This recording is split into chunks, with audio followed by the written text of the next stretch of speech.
और इस वक्त की इलेक्शन ब्रेकिंग, प्रधानमंत्री किसान योजना की दूसरी किश्त जारी करने को चुनाव आयोग ने मंजूरी दे दी है।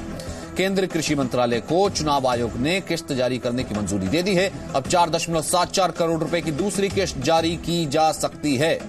दरअसल प्रधानमंत्री किसान योजना की दूसरी किश्त जारी करने के लिए चुनाव आयोग से, क्योंकि चुनावी आचार संहिता लगी हुई है, चुनाव आयोग से परमिशन लेना बहुत जरूरी था। इस कारण से चुनाव आयोग से परमिशन ली गई है और फिलहाल उसको मंजूरी मिल गई है। रवि त्रिपाठी इस वक्त हमारे साथ मौजूद हैं। रवि त्रिपाठी, क्या पूरी खबर, क्या डिटेल है?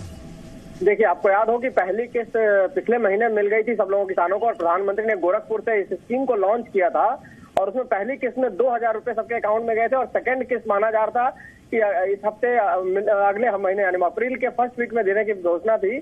तो इसको कुछ लोगों ने शिकायत की थी चुनाव आयोग से कि ये चुनाव को प्रभावित करने वाला कदम होगा, चुनाव के समय में ऐसा नहीं होना चाहिए।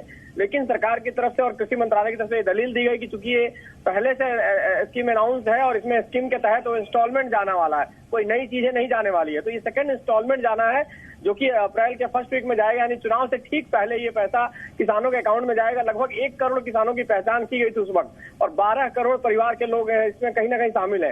तो ये माना जा रहा है कि सरकार की एक बड़ी स्कीम है, इससे किसानों तक फायदा पहुंचेगा। तो विपक्ष पहले विरोध कर रहा था, लेकिन चूंकि कृषि मंत्रालय ने अपनी दलील दी कि ये चुनाव की घोषणा से पहले ही स्कीम लॉन्च की गई है और ये शेड्यूल्ड है कि उसको इंस्टॉलमेंट देना, दूसरी इंस्टॉलमेंट है, इसको आप रोक नहीं सकते हैं। तो चुनाव आयोग ने कहीं ना कहीं सरकार की बात मानी है और इसको हरी झंडी दी है कि आप दूसरी किस्त जारी कर सकते हैं, क्योंकि तमाम चीजें, चाहे पेंशन की स्कीम हो, तमाम जो स्कीम जो कंटिन्यूटी में चल रही है उसको चुनाव आयोग रोकता नहीं है। अगर कोई नई स्कीम आप लेकर आते हैं तो उसको रोका जाता है।